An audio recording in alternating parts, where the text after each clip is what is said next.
레버리지 ETF는 배율이 높을수록 돈을 더 번다. 대부분 이렇게 믿으시죠? 나스닥 살 거면 한 배짜리 TQQQ보다 세 배짜리 TQQQ가 3배로 불려줄 것 같잖아요. 근데 실제로는 그 3배를 10년이나 들고도 한 배 QQQ보다 못 버는 경우가 있습니다. 3배가 한 배한테 지는 거예요. 이게 무슨 소린가 싶으시죠? 여기엔 대부분 모르는 함정이 하나 숨어 있어요. 이걸 모르고 3배에 들어가면 10년을 버텨도 남는 게 없고, 반대로 이 함정만 알면 나한테 2배가 맞는지 3배가 맞는지가 딱 정리됩니다. 오늘 그 함정을 지난 10년 실제 데이터로 하나하나 벗겨드릴게요. 끝까지 보셔야 반전을 놓치지 않습니다.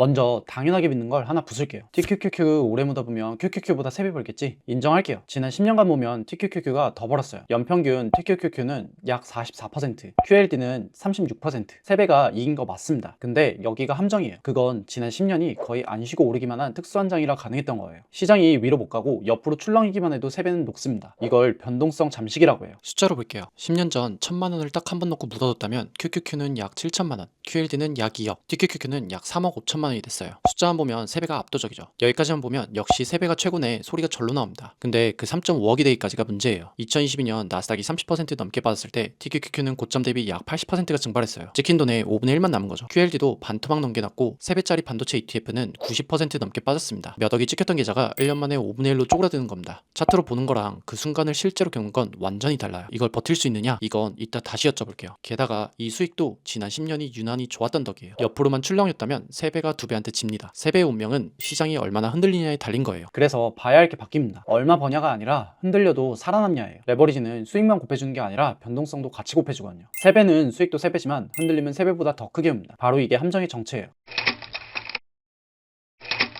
그리고 이거 제 의견이 아니에요. 이 상품을 만든 회사도 미국 금융당국 SEC도 여러 논문들도 하나같이 3배는 오래 들고 있지 말라고 똑같이 경고합니다. 그 이유는 생각보다 단순해요. 계단 하나만 떠올리면 바로 이해됩니다. 레버리지 ETF는 배율을 하루 단위로 다시 맞춰요. 그래서 오르락 내리락 완복하면 매일 다시 맞추는 과정에서 조금씩 갉아먹힙니다. 아까 말한 그 계단이에요. 지수가 10% 올랐다 다시 10% 내려오면 상식적으로는 제자리 같죠. 실제로 한 배는 마이너스 1%, 거의 안 깎여요. 근데 2배는 마이너스 4%, 3배는 마이너스 9%입니다. 한번 왕복했을 뿐인데 3배만 체력이 9% 증발한 거예요. 손실이 배율만큼 커지는 게 아니라 배율의 제곱으로 커지는 거예요. 그래서 3배는 2배의 1.5배 위험이 아니라 그것보다 훨씬 더 위험합니다. 흔들리는 날이 많아질수록 3배만 계속 녹아요. 흔들림이 길어지면 3배가 2배는 물론이고 한 배 QQQ한테도 집니다. 지수는 본전 찾았는데 3배는 아직 마이너스에 남아있는 거죠. 서두에 말한 10년을 들고도 3배가 한 배한테 지는 경우가 바로 이거예요. 게다가 한 번 크게 빠지면 회복이 비대칭이에요. 반토막 나면 본전 오는데 100%가 올라야 하잖아요. 그러니 3배 오래 묻어두면 3배 번다는 건 시장이 쉬지 않고 오를 때만 맞는 얘기예요. 현실은 늘 흔들리거든요. 그럼 3배는 절대 사지 말라는 거냐? 아니에요.